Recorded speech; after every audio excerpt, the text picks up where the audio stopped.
que les jeunes se préparent à être une alternative crédible.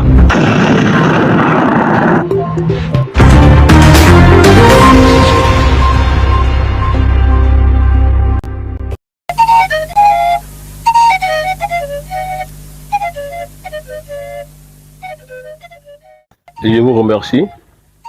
On ne peut parler des objectifs d'un mouvement sans toutefois parler de comment nous l'avons créé, pourquoi nous l'avons créé et de ce que nous attendons de toute la population ivoirienne.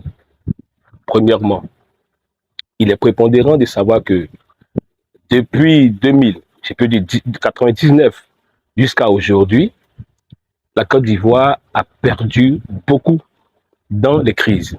Vous voyez, chers frères, 20 ans dans la vie d'une nation, c'est insignifiant, ce n'est rien. Mais 20 ans dans la vie d'une personne, c'est une éternité. Alors, nous avons constaté que chaque temps d'élection représentait ou représente une psychose, un temps de crise, tout le monde a peur. Et nous sommes allés à l'école. Nos parents nous ont éduqués. Ils ont dépensé sur nous, ils attendent des retours. Et ce que j'ai constaté, c'est que nous, ce qui nos parents ont dépensé, c'est nous qui sommes toujours dans les rues. C'est nous qui vendons nos rêves à ceux qui vivent déjà le leur. C'est-à-dire quoi? Pour des objectifs ou pour des intérêts personnels. Un groupe de jeunes appelle à l'insurrection contre un autre groupe de jeunes. Mais la Côte d'Ivoire n'est pas partagée en deux idéologies. Il y a la droite, il y a la gauche, mais il y a aussi ceux-là qui ne sont ni de gauche ni de droite, mais qui sont pro-Côte d'Ivoire. Et moi, je m'inscris dans cette ligne-là pour dire que demain commence maintenant et demain appartient à la jeunesse. Nous nous sommes levés un matin, et mes amis et moi, pour celui qui a un véhicule, pour celui qui a du carburant, pour celui qui a un peu de sous, nous sommes levés de façon consciente. Et depuis 10 ans environ, nous avons fait le tour de la Côte d'Ivoire. Nous avons pris nos propres moyens. Je dis bien, je le dis et je le répète, sans financement extérieur, sans parrainage politique, nous nous sommes levés, nous avons fait le tour de la Côte d'Ivoire. Et dans toutes les villes et les contrées que nous avons visitées, nous avons installé des bases, des sections et des coordinations. Aujourd'hui, il n'y a pas une ville où on ne parle pas du MNRP, le Mouvement national pour la réconciliation et la paix. Nous sommes invités sur les plateaux de télé, nous menons des activités de grande envergure, des activités socio-culturelles, nous sommes aussi dans le social. Mais ce qui est le plus important, c'est que nous menons des campagnes de sensibilisation de grande envergure, tout en formant les jeunes au bon sens du civisme. Voilà un peu ce qui entoure nos activités. Mais il faudrait remarquer que dans ces activités-là, l'option politique politicienne est exclue. Et c'est ça qui fait notre force aujourd'hui. Demain commence maintenant et demain appartient à la jeunesse n'est pas un slogan fortuit. Il faut savoir que le cycle normal de la rotation des générations, que demain, qu'on le veuille ou pas, ce sont les jeunes qui auront entre leurs mains la destinée de ce pays. Que ce soit au plan politique, au plan social, au plan culturel, sur tous les plans. Vous voyez, Didier Drogba était phare de l'équipe nationale avec les Kolo Touré et tout cela. Mais aujourd'hui, on parle d'Adingra. Demain, on ne parlera plus d'Adingra. Même si bien qu'il soit vivant, mais il va faire la passe à d'autres enfants encore, nos enfants. Donc c'est de cette Côte d'Ivoire-là que nous voulons. Une Côte d'Ivoire dont la succession se passe sans problème, sans risque. Didier Drogba n'a pas confisqué le brassard parce qu'il sait que demain appartient à une autre génération. Et c'est cette image footballistique que je viens de prendre que nous voulons transmettre et transposer dans le monde politique. La Côte d'Ivoire, depuis qu'elle est, n'a jamais connu de succession, c'est-à-dire de passation de flambeau dans les normes ou dans les règles de l'art. Et ça nous fait mal. Nous voulons voir une Côte d'Ivoire où le président sortant embrasse le président entrant. Nous n'avons jamais vu ça. Nous sommes nés. Et tous les jours, lorsqu'un président doit prendre un fauteuil, ce fauteuil est toujours brûlant. Nous disons non à cela. C'est pourquoi nous, jeunes, qui sommes appelés à être un jour aux instances supérieures de ce pays, nous, les jeunes qui sommes appelés un jour à diriger ce pays, nous devons dès maintenant prendre notre bâton de pèlerin. Et c'est à cela que j'appelle et j'interpelle tous les jeunes de Côte d'Ivoire, en leur disant, les frères, comme dans notre jargon ivoirien, les gars, Demain commence maintenant et demain nous appartient.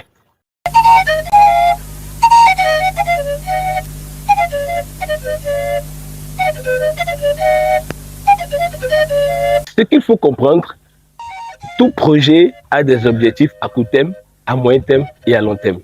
La paix, c'est comme l'amour. La recherche de la paix, c'est comme l'amour. Cela se fait de façon perpétuelle. Je vous prends le cas du Rwanda. Jusqu'à aujourd'hui, il y a des assises. Il y a des colloques, il y a des séminaires sur la réconciliation et la paix. Mais on sait déjà que c'est un pays qui a déjà tourné la page. Mais pourquoi au sein de ce pays, il y a encore des institutions ou des directions qui s'occupent du problème de la réconciliation? Retournons en Côte d'Ivoire. Nous pouvons dire qu'il y a un grand pas. Le président Laurent Gbagbo est rentré, le président Blé Goudé est rentré. Tous ceux qui sont en négociation avec le gouvernement, ils font des négociations à l'africaine. Ils entrent. Et il y a eu, moi c'est l'image qui m'a le plus touché. Vous voyez, en 2010, il y avait un groupe de jeunes qui se disaient pro-Gbagbo, un groupe de jeunes qui se disaient pro-Ado. Mais c'est ces deux groupes-là qui se sont affrontés. Mais aujourd'hui, je vais vous faire une remarque claire parce que nous touchons les réalités sur le terrain. Une remarque très claire. Allez-y à Yaoséi, Yopougon par exemple. Je prends le cas de Yopougon. Yaoséi et Doucouré. Il y a un goudron qui sépare ces deux quartiers. Mais depuis la crise jusqu'à aujourd'hui, il y a des familles qui ne se parlent plus, qui ne peuvent plus se rencontrer, qui ne peuvent plus manger ensemble du fait de la politique. Mais ceux pour qui nous nous sommes battus, ceux pour qui nous nous détestons jusqu'à aujourd'hui, mais ils se voient quand ils veulent. Gbagbo et Ouattara se voient. Ils ont une photo. Ils ont des photos ensemble. Ils mangent ensemble. Ils boivent ensemble. Mais pourquoi nous n'avons pas cette opportunité? Et pourquoi nous ne pouvons pas créer cette lucane-là pour nous aussi manger ensemble et boire ensemble? C'est là que se trouve le piège. Et je veux dire à la jeunesse ivoirienne, ne vendons pas nos rêves à ceux qui vivent déjà les leurs. Ceux pour qui nous nous tuons dans les rues, lorsque nous finissons de nous entretuer, ils boivent le vin ensemble. Ils mangent ensemble. Pendant que moi, je ne peux pas m'amuser avec mon frère Koné. Pourquoi? Je suis Loba. Alors, mon mouvement que j'ai aujourd'hui, c'est pourquoi j'ai refusé tout apport politique à ce mouvement. Et ce mouvement que nous gérons aujourd'hui, je suis le président, je suis Michael Loba. Loba, c'est du centre-ouest de la Côte d'Ivoire, je suis BT. Mais mon vice-président direct, le premier vice-président, c'est un Keïta. Il est d'où?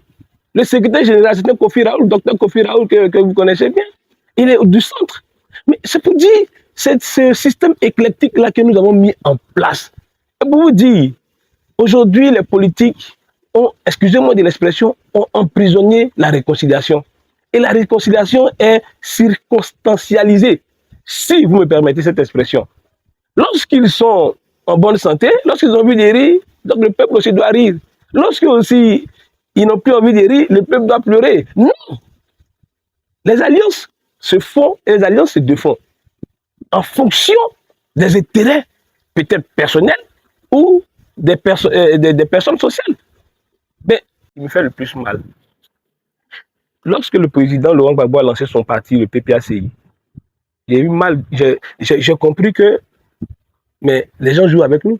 Adama Bictogo, qui est le président de l'Assemblée nationale, il a été invité à la tribune du PPACI et a pris la parole au nom du président Alassane Ouattara. Vous comprenez un peu l'image. Mais c'est pour ces gens-là que nous nous battons. Les jeunes, ouvrez les yeux. Deuxièmement, lorsque Bictogo a présenté sa candidature pour être président de l'Assemblée nationale, il a été soutenu par tous ses adversaires. Mais de qui se moque-t-on? Mais les jeunes, j'ai mal. Quand je vois des jeunes aujourd'hui, moi je suis, excusez-moi de l'expression, gore, qui signifie Gbagbo ou rien. Donc si Gbagbo n'est plus là demain, donc pour toi ça arrête là. Il y a d'autres qui disent le mouton d'ado, excusez, c'est pas moi qui le dis, ce sont les expressions que nous entendons sur les réseaux sociaux. Mais si tu es le mouton d'ado, si le berger n'est plus là demain, toi qui va te diriger? Que les jeunes se préparent à être une alternative crédible.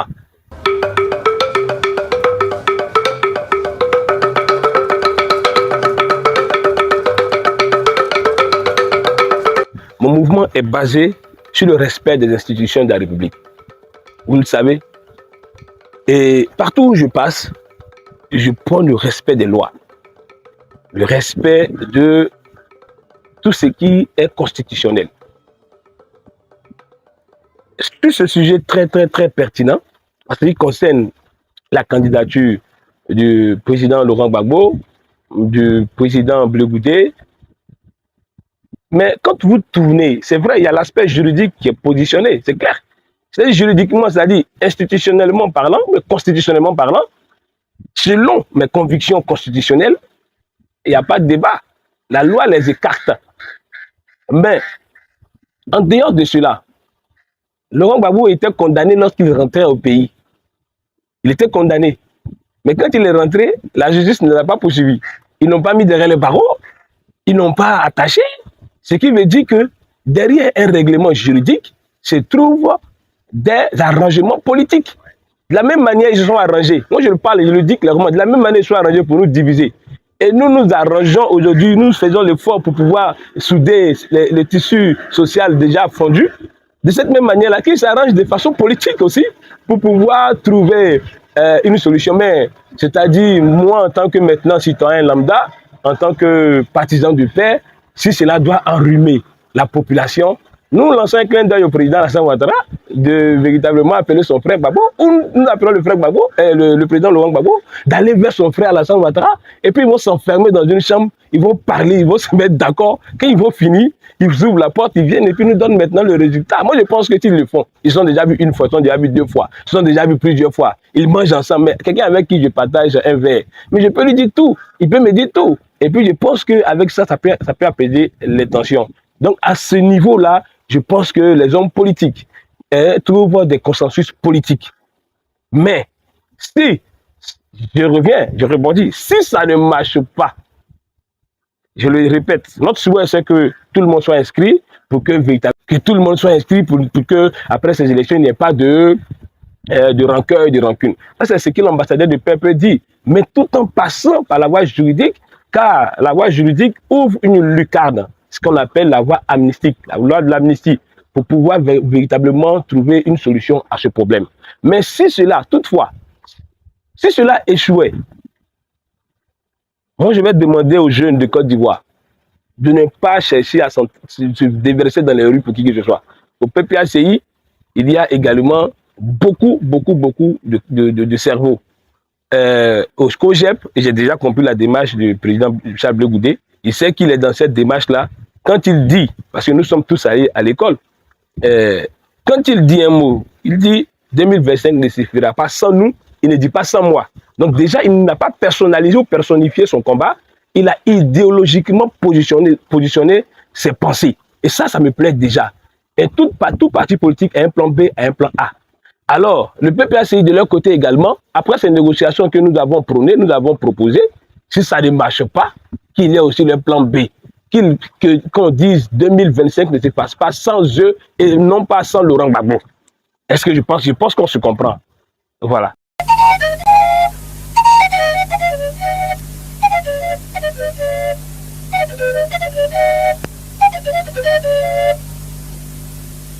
Le mot redouté est trop fort.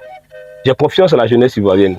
Et je le dis, si 2025 ressemble à 2010, c'est que le MNF n'a pas travaillé sur le terrain. C'est que toutes ces entités qui travaillent dans le domaine de la paix et de la réconciliation n'ont pas beaucoup travaillé. Mais je foi en la jeunesse ivoirienne. Je sais, et j'entends ça et là, et partout dans toute ma tournée nationale, je sais que les jeunes ne sont plus prêts à revivre 2010. Mais ça va sentir un peu pareil, mais ça ne sera pas pareil. Vous comprenez ce que je veux dire? Ça va sentir un peu pareil, mais ça ne sera pas pareil. Verbalement, déjà, le match se fait verbalement. Et nous prions Dieu que ça reste verbal. Parce que la politique, c'est ça, c'est une guerre d'idées. Et non pas une guerre physique avec des armes. Mais c'est ce que nous voulons en Côte d'Ivoire. Et le débat que nous n'ayez pas peur de ce débat qui se passe actuellement. Mais en France, lorsque Mélenchon traite Sarkozy de petits bandits, de petits roublards, mais Sarkozy aussi lance sa bombe. Mais jamais les Français pour cela n'ont pris des armes. Mais que ce soit pareil en Côte d'Ivoire, en Afrique. Donc lorsque je dis par exemple, le ministre Bakongo dit que Blé Goudé avec nous figure comme au propre, et que Blé Goudé se lève pour dire qu'il le traiter de menteur et qu'il veut se dire, mais c'est de bonne guerre, c'est la véritable politique. Et c'est ce que nous voulons en Côte d'Ivoire. Mais nous ne voulons plus des armes. C'est ça. Et avant 2025, je vous le dis, faites-nous confiance, nous allons refaire le tour de la Côte d'Ivoire. Et je pense qu'en 2010, il y a eu des milliers de morts. En 2020, on a eu moins de 100 morts. Ce qui veut dire que, c'est vrai, je ne minimise pas, je ne minimise pas ces pertes en vies humaines, mais nous travaillons sur le terrain pour que véritablement on soit à 0 mort. Et chaque élection doit maintenant être un moment festif pour la jeunesse ivoirienne, comme cela se fait au Sénégal, comme cela se fait au Ghana, hein, juste nos voisins d'à côté. Et nous voulons une Côte d'Ivoire nouvelle avec une jeunesse qui n'est plus en amont et en aval de toutes les crises. Une jeunesse qui dit, qui est capable de dire non, ça suffit. Lorsque notre pays n'est pas éligible, il faut un jeune qu'on puisse choisir pour poursuivre le rêve de ce candidat. C'est clair.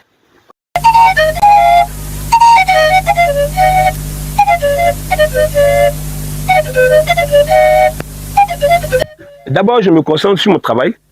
Il faut dire que le travail que nous sommes en train de faire est tellement périlleux, tellement difficile. Il serait véritablement prétentieux de dire que c'est facile, mais il serait aussi lâche de dire que c'est difficile. Alors, nous travaillons à assainir le climat politique. Nous travaillons à assainir le climat politique. Un jour, la Côte d'Ivoire nous sera gré. Nous ne sommes pas dans les précipitations inutiles, mais un jour, la Côte d'Ivoire nous sera gré. Je vous fais une confidence. Un moment de la vie de la Côte d'Ivoire, et vous pouvez noter, c'est comme une prophétie que je vous donne. À un moment donné de la vie de la Côte d'Ivoire, les Ivoiriens auront besoin de leurs enfants qui, à un moment du passé ou du temps présent, ont donné de leur intellect, de leurs moyens, de leur temps, de leur corps, de leur volonté pour stabiliser ce pays. Un moment viendra où les Ivoiriens vont se pencher sur le programme politique. Un moment viendra où les jeunes Ivoiriens se pencheront sur l'idéologie politique. Un moment viendra où ces histoires de personnes, d'entités vont disparaître. Mais la question que les Ivoiriens vont se poser, c'est que proposez-vous pour la Côte d'Ivoire? Et lorsque nous allons arriver à ce niveau, lorsque nous allons arriver à ce thème, vous comprendrez que la Côte d'Ivoire nous sera gré un jour. Pour nous, que la Côte d'Ivoire soit en bonne santé, que les Ivoiriens vaquent à leurs occupations, que chacun, celui qui fait les affaires, puisse faire ses affaires. On ne veut plus de guerre, on ne veut plus de crise, on est fatigué. Je le répète et je le dis clairement, on est fatigué.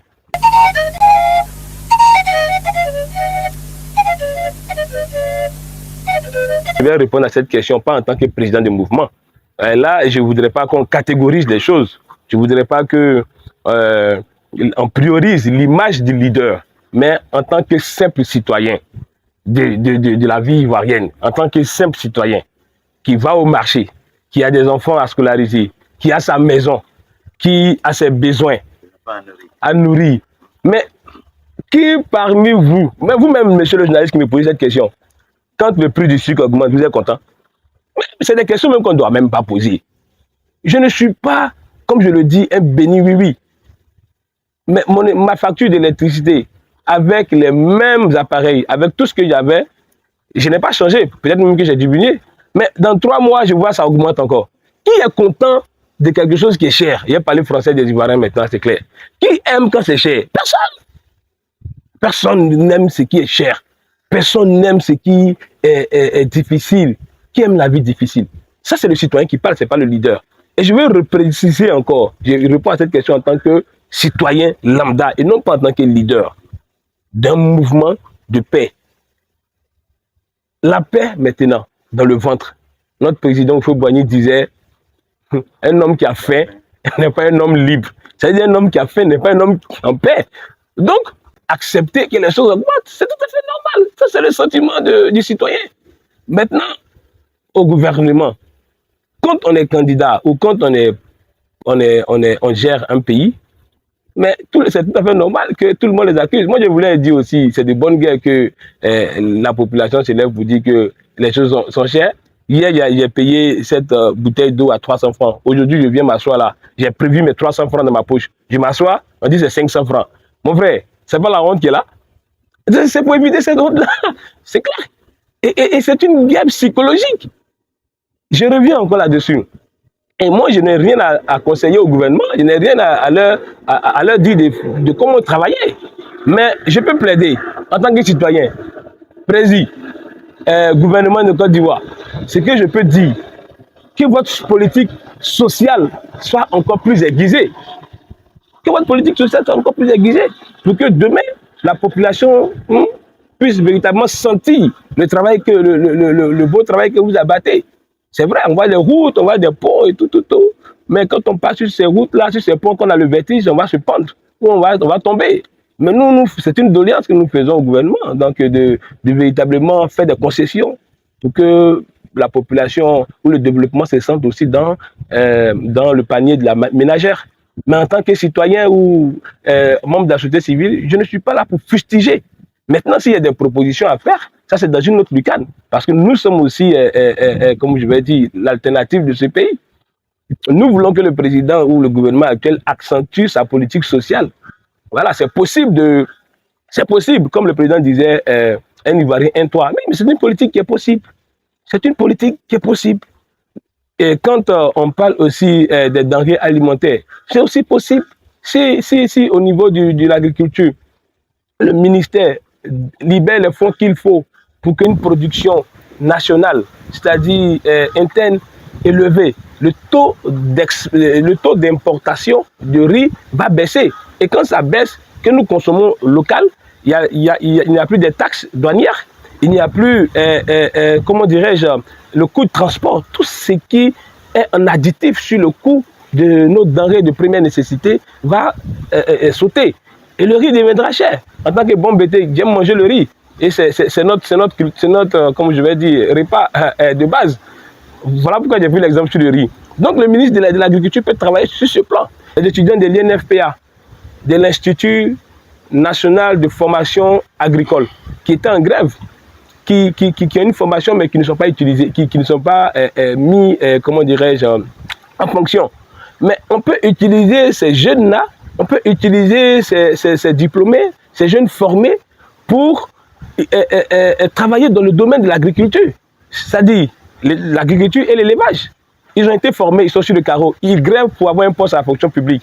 Mais il faut créer des cultures nationales, des plantations nationales, des sociétés nationales de culture d'agriculture pour pouvoir véritablement stabiliser la distribution des produits de première nécessité. Je ne comprends pas pourquoi les choses sont chères pendant qu'il y a la route maintenant. Vous voyez un peu, le gouvernement doit se pencher là-dessus. Ça, c'est une proposition que je fais. Je n'ai pas dit que le gouvernement travaille mal. Il faudrait que ce soit clair pour les gouvernements d'aujourd'hui. Oui, je n'ai pas dit cela, mais je dois proposer en tant que jeune intellectuel de ce pays. Et c'est ce que je dis, que le gouvernement aussi se penche sur ce côté. Okay.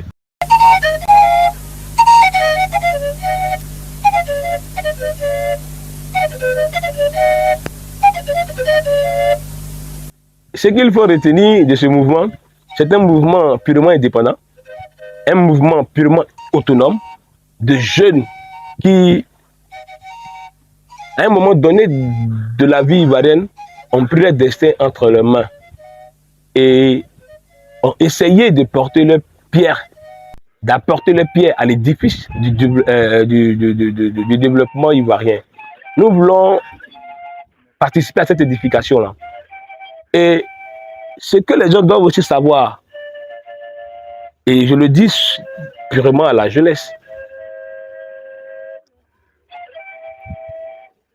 aujourd'hui, les gouvernements passent, les hommes, les leaders, les gouvernants se succèdent, les régimes se changent, mais la Côte d'Ivoire demeure. Arrangeons-nous pour ne pas écorcher cette Côte d'Ivoire, qui est notre seul patrimoine. Je viens du Ghana comme ça, j'étais mal à l'aise.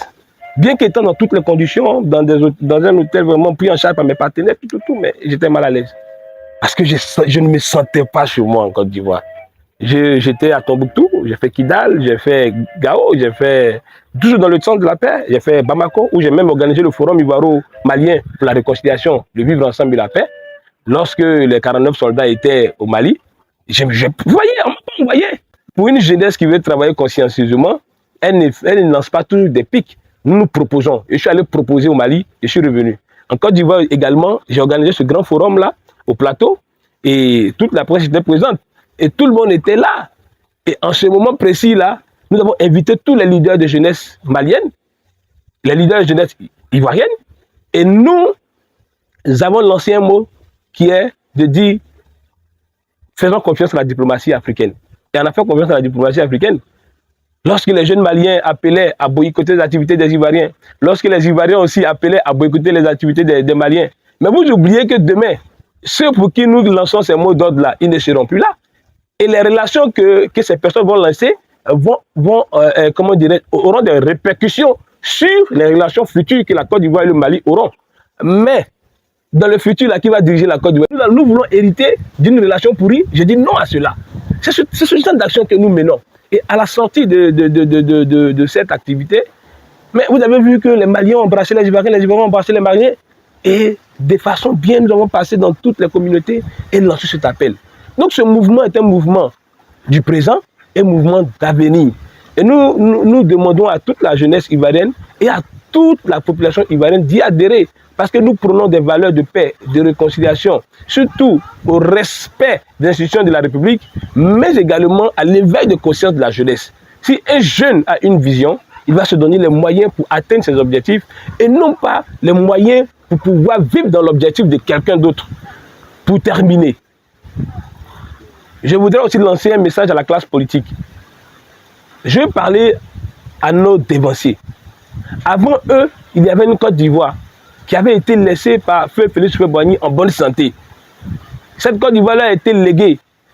Qu'ont-ils fait de cette Côte d'Ivoire? Aujourd'hui, j'ai peur pour la Côte d'Ivoire de demain.